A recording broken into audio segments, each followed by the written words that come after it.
If it seems kind of dark out here, there's a good reason, and that's because I have changed when I decided to deliver DoorDash and Uber Eats. We're working the dinner shift right now, and we got Sophia's Kitchen for $6.50. This one was a pretty good order because I knew that it would be ready in the restaurant, and it would just be a good start to the dinner shift when I didn't know what else was coming to my phone. So we picked it up, and we already dropped it off and got a little bit of a hidden tip, $7.50 to start out the day. And right before I dropped that one off, I got another one for Uber Eats. This one is to Federico's, almost $9, and this one only has 3 miles on it. I'll explain what it means more to kind of have my strategy change on these delivery driving apps, but right now let's go pick up that order. The Federico's order was ready. It was just sitting there right on the counter, right in front of the register. Didn't even have to say anything. I saw the customer's name right on the bag, picked it up, and then I swiped to start the delivery, found out we were delivering to a very good area, taking me closer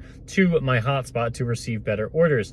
That's such a nice tip on that order because they didn't have a ton of food, but they still decided to tip like at least $6. I just don't know if I should laugh about these offers or I should be really disappointed, but the first one came from Uber Eats. It's to Walmart for $10, 5 separate packages, 5 customers, and it's supposed to be like 23 miles. That's for sure not even going to happen at all. And then of course we got a no tip order from DoorDash. This is $2.50 for over 7 miles, taking me far outside of my DoorDash zone. Like, what do they expect me to do with these? Like, there's 0% chance that I'm going to be taking them. So I don't know who is.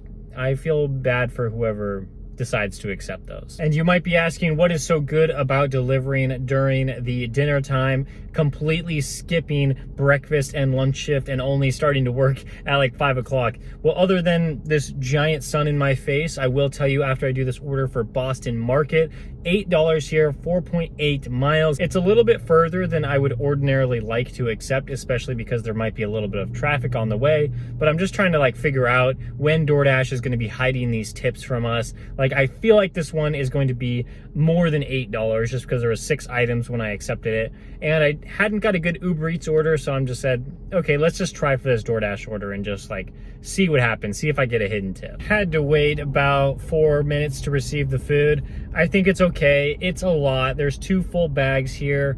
I just have a feeling it's going to be more than $8. I think I would be sad if it didn't end up being more, because I could have probably accepted an Uber Eats order for around like $8 to $10 for maybe a little bit less mileage if I was declining enough orders and I was waiting around for a really good one. We got that Boston Market order delivered. The customer met me like right at my car, so no possible way I could like film that.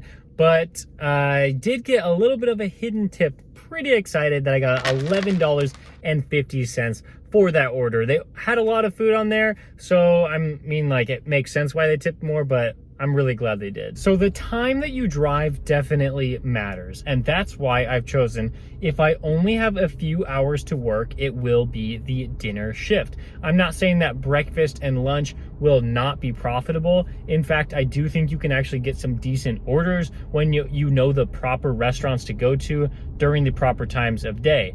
And so I've tried out breakfast, I've tried out lunch in my area, and they both seem to be like pretty decent, but dinner, I really don't feel like it's really a big comparison. Like, dinner just has been better in the past, and I think it will continue to be better. Just like the bigger orders are on there, and there's just more offers. So that's why I've chosen to do dinner specifically today, and more often than not, like other days too. Like, you saw like maybe a couple shifts in the past where I've decided, all right, I'm just gonna work like 5 p.m. to 9 p.m., make my $100, $120, $130, and then we just move on to the next shift. You know, I do think that this is a pretty good strategy when you're working days like Monday, Tuesday, Wednesday, Thursday.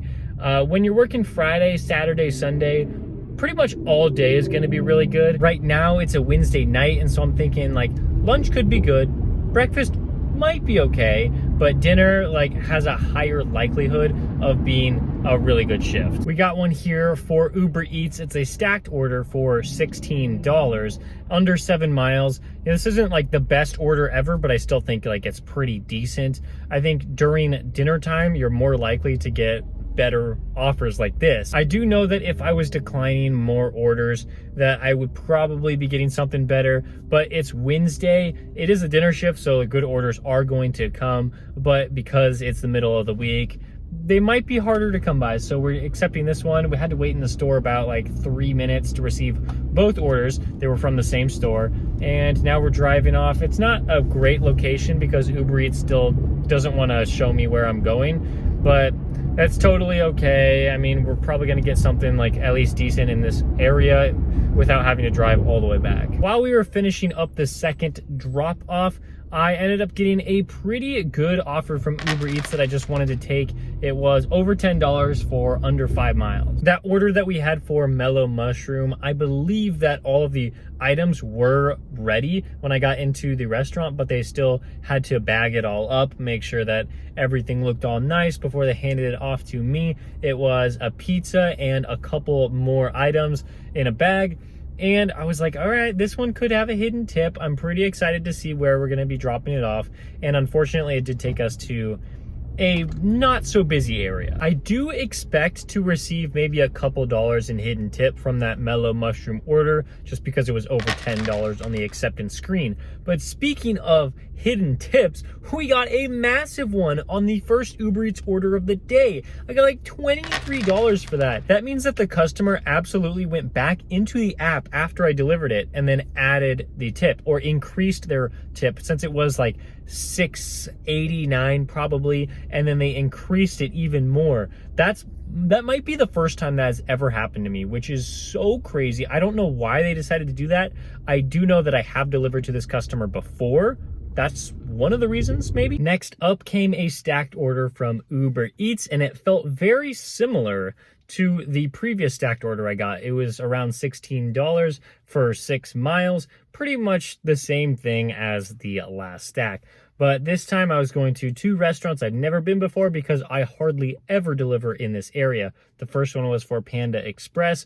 We picked that one up. It was ready. I'm like in a mall area, so I feel like a lot of drivers wouldn't want to like go into the mall, like park their car and like walk and to actually go to the restaurants. I don't like doing that, so I'm sure other people don't like doing it as well. So that could lead to orders being ready in stores. Panda Express was ready. The second one, we walked into it and it wasn't, because it was kind of on the outskirts of the mall. So it was easy to find parking, and we had to wait, I want to say like 4 minutes to get all the food, and it was kind of a lot.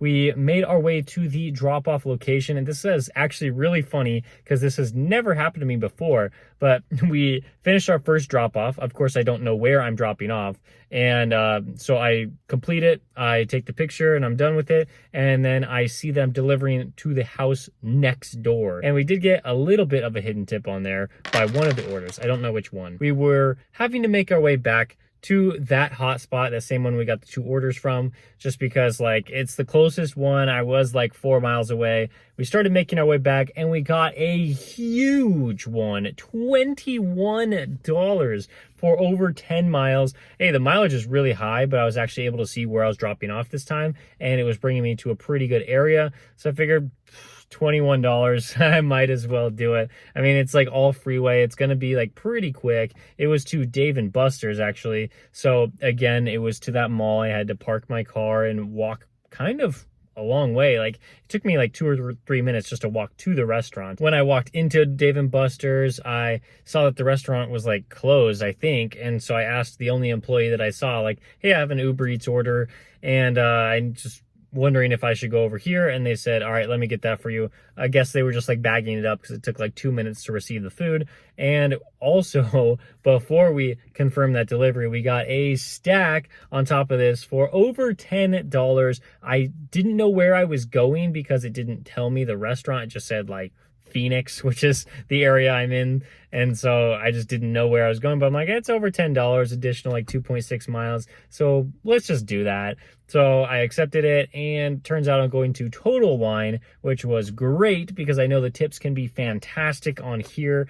and it was actually kind of a lot of alcohol. All we did was talk to an employee, and they said, all right, let me get that for you. I had to sign in at the counter where we picked up the order. Pretty heavy box here, and a couple other bags as well.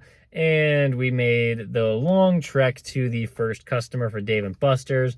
Got that one dropped off. It only took like 10 to 12 minutes to drive there, so not bad at all. And we're still waiting on the hidden tip to come in. I think there's going to be a hidden tip on there. But when we made the drop off at Total Wine, I guess it was like a package. So the tip came in immediately, and we got almost a $20 tip for that one. So I mean, already it's like $36 for those 2 orders, and that's without the tip from the Dave & Buster's order. So dinner time, I mean, it's a great time to be out delivering. You just don't get those kind of orders during breakfast and lunch. I mean, you can, it's possible to get those big tips, those big orders, but it's more likely to happen during dinner. Yes, I'm done right now with my shift. I only worked like just over 3 hours, but I made really, really good money, $19 on DoorDash and on Uber. Right now we're sitting at like 107, but I expect that to go up. So right now it's like 134. I think it's going to be a little bit higher than that. I just don't really know right now. This is just what fits in with my schedule right now. And of course, like during the weekends, I'm going to be delivering a lot more than just like this 3-hour shift in the middle of the week. But that's just what I do to make sure that I am able to work on the YouTube videos that I want and still spend time with my wife, make sure I'm not working too much. If you want to check out the Uber Eats playlist I have right here, I think it'll be helpful for you. Thank you so much for watching this video, and don't forget we're doing a giveaway at the end of this month. All you got to do is comment on every video in September and be a subscriber. Full details on that will be in the description below. Thank you so much for watching this video. I'll see you tomorrow.